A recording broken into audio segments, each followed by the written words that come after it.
अस्सलाम वालेकुम भाईजान, सारे भाइयों ਨੂੰ अस्सलाम वालेकुम। भाईजान ਇਹ ਹੈਗਾ ਹੱਲਾ ਹਸਪਤਾਲ ਹੈ, ਦਹੀ ਮਰਕਜ਼ ਹੈ, ਸਿਹਤ ਹੱਲਾ ਕਿ ਜਿੱਥੇ ਜਨਾਬ ਇਸ ਟਾਈਮ ਕੋਈ ਡਾਕਟਰ ਨਹੀਂ, ਕੋਈ ਡਿਸਪੈਂਸਰ ਨਹੀਂ, ਕੋਈ ਕੁਛ ਵੀ ਨਹੀਂ।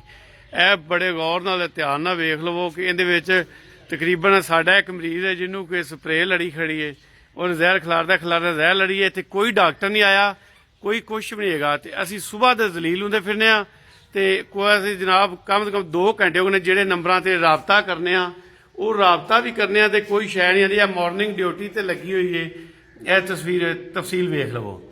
ਇੱਥੇ ਜਨਾਬ ਅਸੀਂ ਕਮ ਤੋਂ ਕਮ 1.5 ਘੰਟੇ ਤੋਂ ਜ਼ਲੀਲ ਹੋ ਰਹੇ ਹਾਂ ਤੇ ਜਿਹੜੇ ਨੰਬਰ ਇਹ ਲਿਖੇ ਨੇ ਡਾਕਟਰ ਮੁਹੰਮਦ ਅਰਸਲਾਨ ਖਾਨ ਤੇ ਦੂਸਰਾ ਇੱਕ ਹੋਰ ਡਾਕਟਰ ਦਾ ਲਿਖਿਆ ਡਾਕਟਰ ਮੁਦੱਸਰ ਨਿਆਜ਼। ਇਹ ਜਨਾਬ ਇੱਥੇ ਕੋਈ ਸ਼ੈ ਨਹੀਂ ਹੈਗੀ, ਕੋਈ ਕੁਛ ਨਹੀਂ ਹੈਗਾ। ਜੇ ਨਾ ਕੋਈ ਦੂਸਰਾ ਇਹਦੇ ਲੇਡੀ ਦੇ ਕੋਈ ਇੱਥੇ ਨਰਸ ਨਹੀਂ ਹੈਗੀ, ਕੋਈ ਕੁਛ ਨਹੀਂ ਤੇ ਸਾਰੇ ਜ਼ਲੀਲ ਹੁੰਦੇ ਫਿਰਨੇ ਆ। ਘੰਟੇ ਦਾ ਸਾਡਾ ਮਰੀਜ਼ ਐਮਰਜੈਂਸੀ 'ਚ ਪਿਆ ਹੈ, ਉਹ ਵੀ ਤੁਹਾਨੂੰ ਅਸੀਂ ਵਿਖਾ ਦਿੰਦੇ ਹਾਂ ਜਨਾਬ। ਇੱਥੇ ਕੋਈ ਪਰਚੀ ਵਾਲਾ ਵੀ ਕੋਈ ਨਹੀਂ ਹੈਗਾ।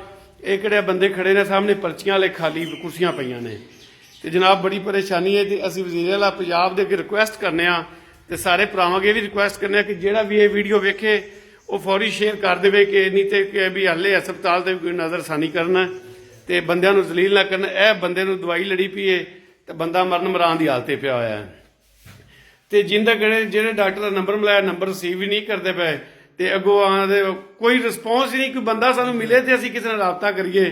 ਤੇ ਇਹ ਮਰੀਜ਼ ਲੈ ਕੇ ਬੰਦੇ ਦੋਵੇਂ ਆਏ ਨੇ ਤੇ ਇਹ ਬੀਬੀਆਂ ਵੀ ਸਾਰੀਆਂ ਤੇ ਇਹ ਜੀ ਕਿਹੜਾ ਹੈਗਾ ਇੱਥੇ ਵੱਡੀ ਡਾਕਟਰ ਸਾਹਿਬ ਸੀਨੀਅਰ ਮੈਡੀਕਲ ਅਫੀਸਰ ਹੈ। ਇਹ ਜਨਾਬ ਇਹਨਾਂ ਦੇ ਵੈਸੇ ਤੁਸੀਂ ਜੰਦਰਾ ਵੇਖ ਲਓ, ਜੰਦਰੇ ਵੱਜੇ ਪੈਣੇ ਤੇ ਇਹ ਬੀਬੀਆਂ ਵਿਚਾਰੀਆਂ ਦਮਾਈਆਂ ਪੈਣਾ ਇੱਥੇ ਧੱਕੇ ਖਾਂਦੀਆਂ ਫਿਰਦੀਆਂ ਨੇ ਤੇ ਮੈਡੀਕਲ ਅਫੀਸਰਾਂ ਦੇ ਵੀ ਇਹ ਵੇਖ ਲਓ ਜਨਾਬ ਕਿ ਵਿੱਚ ਮੂਵੀ ਦੇ ਤੁਹਾਨੂੰ ਸਾਰਾ ਕੁਝ ਨਜ਼ਰ ਆਉਂਦਾ ਪਿਆ। ਤੇ ਮਿਹਰਬਾਨੀ ਕਰਕੇ ਸਾਰੇ ਭਰਾ ਸ਼ੇਅਰ ਕਰਿਆ ਜੇ, ਕੋਈ ਰੋਕਿਆ ਜੇ ਨਾ, ਕਿਉਂਕਿ ਚਲੋ ਇਹਨਾਂ ਦੇ ਉੱਤੇ ਕੁਛ ਭਾਰਾ ਆਵੇ ਤੇ ਇਹਨਾਂ ਨੂੰ ਕੋਈ ਸਖਤੀ ਹੋਵੇ ਤੇ ਕੋਈ ਇਨਸਾਨਾਂ ਦਾ ਡਿਊਟੀ ਕਰਨ ਹਜ਼ਾਰਾਂ ਲੱਖਾਂ ਰੁਪਈਏ ਤਨਖਾਹ ਲੈਂਦੇ ਨੇ ਤੇ ਲੇਕਿਨ ਉਸ ਤੋਂ ਬਾਅਦ ਕੋਈ ਕੰਮ ਨਹੀਂ, ਕੋਈ ਕਾਰ ਨਹੀਂ ਤੇ ਇੱਥੇ ਕੋਈ ਆਉਣ ਨੂੰ ਖੁਸ਼ ਹੀ ਨਹੀਂ ਹੈਗਾ।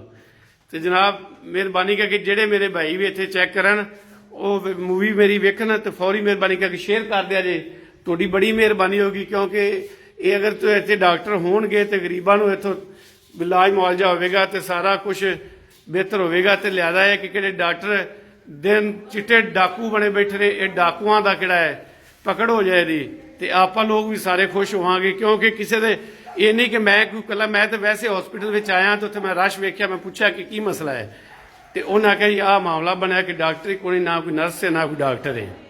ਤੇ ਮਿਹਰਬਾਨੀ ਕਰਕੇ ਇਹਨੂੰ ਸ਼ੇਅਰ ਕੀਤੀ ਜਾਏ ਜੇ ਤੇ ਚਲੋ ਕਿਸੇ ਦੇ ਇੱਥੇ ਡਾਕਟਰਾਂ ਦੀ ਸਖਤੀ ਹੋਗੀ, ਡਾਕਟਰ ਆਂਗੇ ਕਈਆਂ ਗਰੀਬਾਂ ਦੀ ਜਾਨ ਬਚੇਗੀ ਤੇ ਸਦਕਾ ਜਾਰੀਆ ਤੇ ਸਵਾਬ ਵੀ ਮਿਲੇਗਾ ਤੁਹਾਨੂੰ ਸਾਰਿਆਂ ਨੂੰ।